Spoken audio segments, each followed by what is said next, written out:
नमस्कार विद्यार्थी मित्रांनो, तुम्हा सर्वांचं मिस्टर प्रोफेसर या यूट्यूब चॅनलवर मी स्वागत करतो. This is our video lecture number 10 and we are discussing the previous year questions from the chapter kinetic theory of gases and radiations. Okay, so as usual we are discussing the two more examples from the previous year exams. The first one is from the NEET and the second one is from the BCEC 2014. The first one is from 2013 NEET exam. Clear? बघा, आता पहिला जो काही question आहे पूर्ण theoretical question आहे, म्हणजे याच्यासाठी तुम्हाला पूर्ण तो कॉन्सेप्टच क्लिअर कट अंडरस्टँड पाहिजे, त्याच्याशिवाय तो क्वेश्चन सॉल्व्ह होऊ शकत नाही. इथं लक्षात बघा काय दिलेलं आहे ते गोष्ट डिक्टेट करा, so we can approach our solution. Clear? Now C, a piece of iron is heated in a flame. काही हरकत नाही, एक आयरनचा पीस आहे, ठीक आहे, एक आयरनचा पीस आहे, याला आपण समजा एका फ्लेमनी काय करून राहिलो, हीट प्रोव्हाइड करून राहिलो. Okay, first becomes dull red initially, म्हणजे आपण हीट प्रोव्हाइड करून राहिलो म्हणजे आपण त्याचं टेम्परेचर इन्क्रीज करून राहिलो, टेम्परेचर काय करून राहिलो, इन्क्रीज, काही हरकत नाही. देन बिकम्स रेडिश, म्हणजे पुन्हा जर टेम्परेचर जर आपण काय म्हणू इन्क्रीज करत राहिलो तर तो डल रेडपासून तो रेडिश येलो होणार. Okay, and finally turns to white hot. Clear? Okay, full stop. The correct explanation for the above observation is possible by using. बघा, अतिशय महत्त्वाचं बघा, सुरुवातीला तो रेड झाला, म्हणजे रेडचा नियर अबाउट जो काही वेवलेंथ राहतो, ठीक आहे, तो 720 नॅनोमीटरच्या जवळपास राहतो. त्यानंतर तो रेडसाठी होतं, त्यानंतर तो झाला येलोइश, रेडोलिश, नियर अबाउट हे 580 ते काहीतरी नॅनोमीटर राहतं. म्हणजे एक गोष्ट तुमच्या लक्षात येत आहे, समजा सुरुवातीला टेम्परेचर T1 टेम्परेचरला ही घटना होती, T2 टेम्परेचरला ही घटना होती, आणि T2 इज ग्रेटर दॅन काय, T1. ठीक आहे, सुरुवातीला टेम्परेचर T1 होता, समजा आपण कन्सिडर करूया 200 केल्विन, T2 आहे समजा 300 केल्विन. ठीक आहे, म्हणजे सुरुवातीला आपण जो काही हीट प्रोव्हाइड करताय, सुरुवातीला म्हणजे यांनी जे काही टेम्परेचर ॲब्झॉर्ब केलं होतं, समजा 200 केल्विन टेम्परेचर आयरन पीचं झालं, तेव्हा त्याचं रेडिश कलरचं तो शो करत होता, त्याची वेवलेंथ आहे जवळजवळ 720 नॅनोमीटर. नेक्स्ट मग आपण टेम्परेचर 200 वरून 300 आलं, टेम्परेचर पुन्हा इन्क्रीज केलं तर वेवलेंथ बघा कमी झाली, म्हणजे 720 वरून तो येलोइशकडं टर्न व्हायला लागला, म्हणजे कमी झाली. याचा अर्थ काय, ओके, लॅम्बडा मॅक्सिमम आणि टेम्परेचर याच्यामध्ये कसं रिलेशन आहे, इन्व्हर्सली. आणि हा कोणता लॉ आहे, veins displacement law, veins displacement law. येतं लक्षात? जर टेम्परेचर जर तुम्ही इन्क्रीज करत असाल तर लॅम्बडा मॅक्स काय होणार आहे, decrease. Maximum wavelength, lambda max is maximum wavelength for that particular temperature. Okay, आणि हे जे ऑब्झर्वेशन आहे हे वेन्स डिस्प्लेसमेंट लॉने प्रूव्ह झालं होतं. त्याच्यामुळे त्यांनी जे आपल्याला एक्झाम्पलमध्ये जे काही दिलेली घटना आहे आपल्याला जे ऑब्झर्व करायला लागलं ते according to the Wien's displacement law काय होऊ शकते, प्रूव्ह होऊ शकते. तुम्हाला मी हे प्रूव्ह करून दाखवलंच आहे की जसं जसं एखाद्या बॉडीचं आपण टेम्परेचर वाढवत चाललो, एक पर्टिक्युलर पॉईंट नंतर त्याचा वेवलेंथ काय जाते, डाऊन डाऊन. ओके, म्हणजे शॉर्टर, ठीक आहे, वेवलेंथचा जो काही म्हणजे व्हॅल्यू राहणार, न्यूमरिकल व्हॅल्यू, ते कमी कमी होत जाते. म्हणजे टेम्परेचर आणि वेवलेंथमध्ये इन्व्हर्सली रिलेशन आहे. टेम्परेचर इन्क्रीज केलं तर वेवलेंथ काय होणार, डिक्रीज. टेम्परेचर डिक्रीज केलं तर वेवलेंथ काय होणार, increase. Okay, and this observation is observe by the veins. Okay, and it is called the Wien's displacement law. याच्यासाठी याला म्हटलं जाते, जसं तुम्ही ब्लॅक बॉडी रेडिएशनसाठी जर वेवलेंथ वर्सेस जर इंटेन्सिटीचा जर ग्राफ प्लॉट केला, ठीक आहे, तुम्हाला ते एक लक्षात येणार. येतं लक्षात? बघा, हा लॅम्बडा मॅक्स 1 झाला, हा लॅम्बडा मॅक्स 2, हा लॅम्बडा मॅक्स 2. म्हणजे जसं जसं बघा, हा टेम्परेचर T1, हा T2 आणि हा T3, आणि T3 is greater than T2 and greater than T1, म्हणजे सर्वात जास्त टेम्परेचर आहे T3.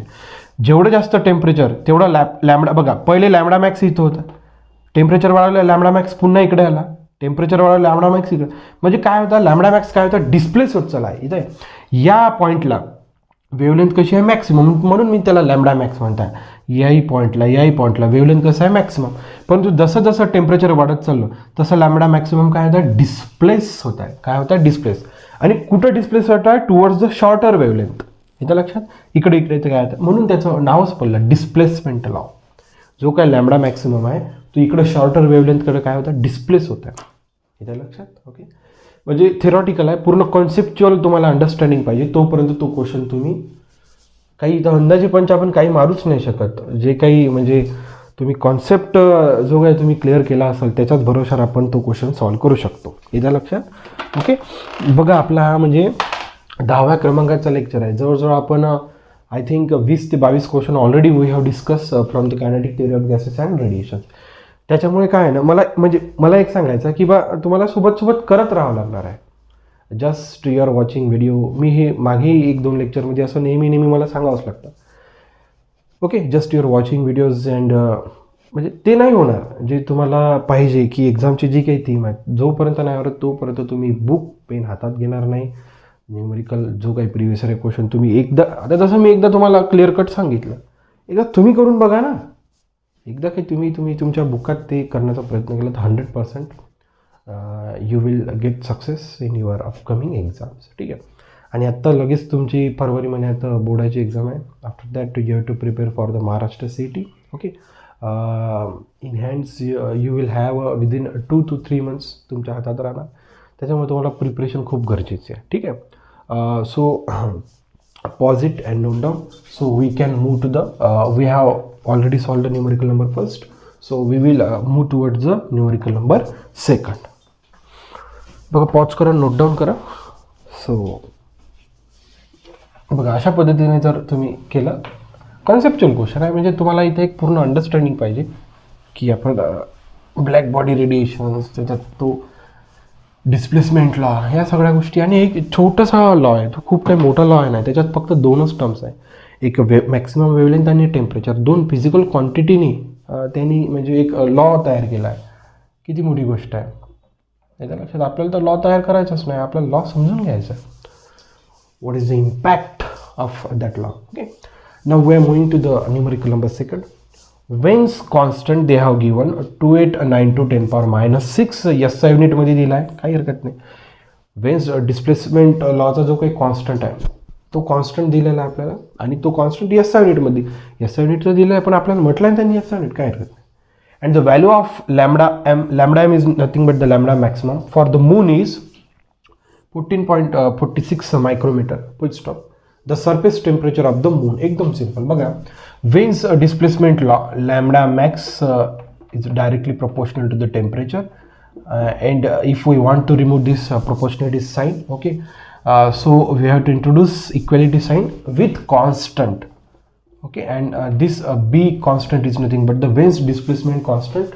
They have given 2892. Okay, it means that we have given a B 2892 into 10⁻⁻6 SI unit, काही हरकत नाही. ठीक आहे. Again they have given the maximum wavelength for that particular temperature of moon surface 14.46 micrometer आहे. याला मीटरमध्ये convert करूया. 14.46 into 10⁻⁻6 meter. So they are asking to find the what is the temperature of the moon surface. So keeping the all values in the above formula. ठीक आहे. आपल्याला temperature पाहिजे, त्याच्यामुळे temperature मी left hand साईडला shift करतो, therefore B/λ max झालं. ठीक आहे. So what is the value of B? 2892 into 10⁻⁻6. And what is the value of lambda max? 14.46 into 10⁻⁻6. 10⁻⁻6 -6 get cancel. बघा आता 14 आहे, 14 म्हणजे वर आहे 2892 भागीला 14च पकडा ना, 0.46 होणार आहे. 14 दोन्ही 28चा इथं तुम्हाला भाग जातो, इथं लक्षात. ठीक आहे.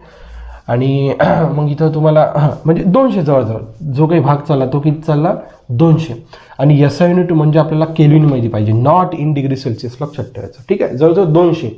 So therefore the option number first one will be the correct. Okay, degree Celsius घ्यायचं नाही, ॲब्सोल्यूट टेम्परेचर घ्यायचं आपल्याला केल्विनमध्ये. स्ट्रेट फॉरवर्ड क्वेश्चन होता, म्हणजे याच्यात खूप काही मोठी कहाणी तुम्हाला करण्याची गरज. याच्यासाठी कसं असते ना, मी एखादा समजा कॉन्सेप्ट माहिती नाही राहिला, समजा कॉन्सेप्टचा जर फॉर्म्युला वाटवत असाल तर अशा केसमध्ये काय होते ना, तुम्ही तो फॉर्म्युला जर माहिती राहिला तर व्हॅल्यूज पुटअप करून काढू शकता. परंतु जसा पहिला क्वेश्चन होता याच्यात पूर्णपणे अंडरस्टँडिंग पाहिजे कॉन्सेप्टची, आणि शक्यतो प्रयत्न करा की आपला कॉन्सेप्ट क्लिअर झाला पाहिजे. काय एकदा कॉन्सेप्ट क्लिअर झाला ना, कोणत्याही प्रकारचा क्वेश्चनला सॉल्व्ह करू शकतो. मग असे क्वेश्चन तुमचे राहून जाणार, असे क्वेश्चन तुमचे सॉल्व्ह होऊन जाणार. Okay. So try to clear your concept first. जो काही कॉन्सेप्ट आहे तो क्लिअर करण्याचा प्रयत्न करा, जेणेकरून म्हणजे तुम्हाला कोणत्याच प्रकारच्या काय म्हणू शकतो अडचणी येणार नाही, अडचणीवर मातच होणार. इथं लक्षात. आपला उपक्रम आवडत चालला असेल तर लाईक शेअर सबस्क्राईब करायला विसरू नका. So thank you for watching. See in the next video.